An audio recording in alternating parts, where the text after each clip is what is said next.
इस साल ईद ए मिलाद पर बड़ौदा में 45 जो जुलूस हैं उनको निकालने की परमिशन दी गई थी और इनमें से कुछ जुलूस जो थे वो सुबह के समय पे निकल गए थे और बाकी के जो जुलूस थे करीब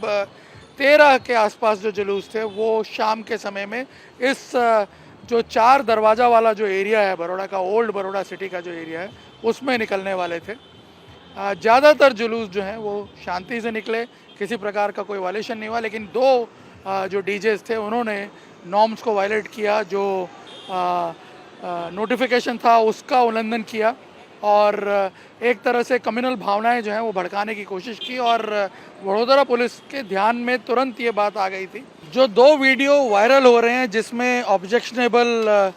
जो ऑडियो है वो बज रहा है डीजे का जुलूस के दौरान, वो वडोदरा के इसी सिटी पुलिस स्टेशन इलाके के हैं। एक वीडियो इस पानी गेट वाली रोड का है और एक वीडियो जो है वो इसके बगल वाली रोड का, और दोनों वीडियोस जो हैं उनके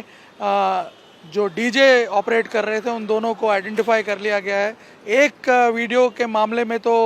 केस भी दर्ज कर लिया गया है, 3 लोगों को अरेस्ट कर लिया गया है जो सर तन से जुदा वाला वीडियो था, और जो देश का बच्चा बच्चा वाला वीडियो था जो कि बगल वाली रोड पे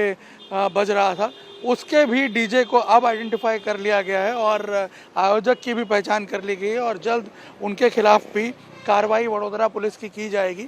उस वक्त आपको बता दें कि ये इस पूरे इलाके में जो ये दरवाज़ों के बीच का जो इलाका है वडोदरा का, पूरे इलाके में जो ये जुलूस हैं वो निकल रहे थे और एक साथ कई डीजे बज रहे थे, इसलिए ये आइडेंटिफाई कर पाना मुश्किल हो रहा था कि आखिर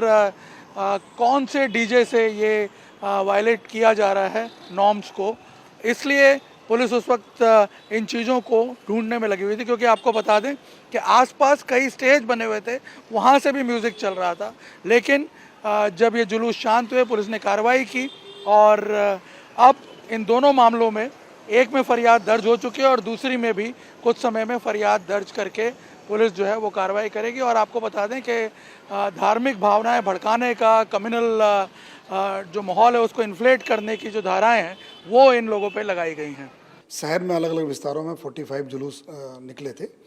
और उसमें कभी हज़ारों लोग की संख्या में सब लोग सेलिब्रेट कर रहे थे। उसमें खास करके जब ये सारे त्यौहार आए तो उसमें पहले सारे डीजे के जितने भी ऑर्गेनाइजर्स हैं उनको बुलाया गया था। जो कोई 200 से ज़्यादा जो डीजे के ऑर्गेनाइजर्स हैं वो आए हुए थे यहाँ पे। उनको बोला गया था कोई भी त्यौहार हो, जब कोई भी गीत बजाया जाए उससे पहले आपको चेक कर लेना है कि किस तरह के गीत बजते हैं। ऐसा कोई गीत नहीं होना चाहिए जिससे किसी की जो भावनाएं जो कि ठेस पहुँचे और कोई हर्ट हो जाए, और अगर कभी कुछ होगा तो सीधे आपकी भी एक जवाबदारी रहेगी। और उसके अलावा भी जितने भी अलग अलग जो कौम के लीडर्स को बताया गया था कि इस तरह से कोई चीज़ें नहीं होनी चाहिए। 29 तारीख को जब ये जुलूस निकला जो है तो उस समय काफ़ी जो चूँकि हज़ारों की संख्या में लोग थे और कई सारे जो डीजेस कंटिन्यूस एक के पीछे एक डीजे लगे हुए थे। लोग अलग अलग विस्तारों से अपना अपना जो उनका एक सिंबल लेके निकल रहे थे, कुछ उनका फ्लोट्स थे वो लेके निकलते थे, डीजे लेके निकलते थे। तो वो सारे जो अलग अलग जो आके जुड़ते जाते थे उसके अंदर, जुलूस के अंदर, तो उसमें से एक इस तरह के गीत बजे जो कि नहीं बजने चाहिए थे, जो कि ठीक नहीं था। उन्होंने सर तन से कलम करने का इस तरह से जो गीत बजाया, जो उसी समय जो है जो हमारे पास जो वीडियो रिकॉर्डिंग, हमारे जो वीडियोग्राफर्स हैं वो सब चीज़ों की रिकॉर्डिंग हम लोग कर ही रहे थे उस एरिया में। और बाद में 30 तारीख को जो हम लोगों ने निकाला कि कौन सा किस डीजे के अंदर ये सब बजा था, उसमें इमीडिएटली जो हम लोगों ने गुनाह कल दाखिल किया 30 तारीख को जो है, जिसमें जो ऑर्गेनाइज़र था, जो पर्टिकुलर एक भांडवाड़ा विस्तार है यहाँ पे बड़ौदा शहर के अंदर, उस विस्तार का जो आयोजक था एक हैदर खान करके हैं, उसको हम लोगों ने पकड़ा। उसके साथ ही दूसरा जो भी परमिशन वगैरह मांगने वाले हैं तो उनको पकड़ा। और उसके अलावा जो डीजे का मालिक था जो है, जो डीजे का मालिक, क्योंकि उसको भी उसने नोटिफिकेशन जो एक होता है कि किस तरह के आप डीजे में चीज़ें नहीं करेंगे, और उसका भंग किया। और उसके अलावा जो IPC 153A भी जो किसी के भावना को ठेस पहुंचाने का गुनाह दाखिल करके इन तीनों को अरेस्ट किया गया है और तीनों को अभी जो रिमांड की कार्रवाई हम लोग कर रहे हैं। कैमरामैन अमित राठौड़ के साथ निर्णय Kapoor, India TV, Vadodara. India TV crime alert.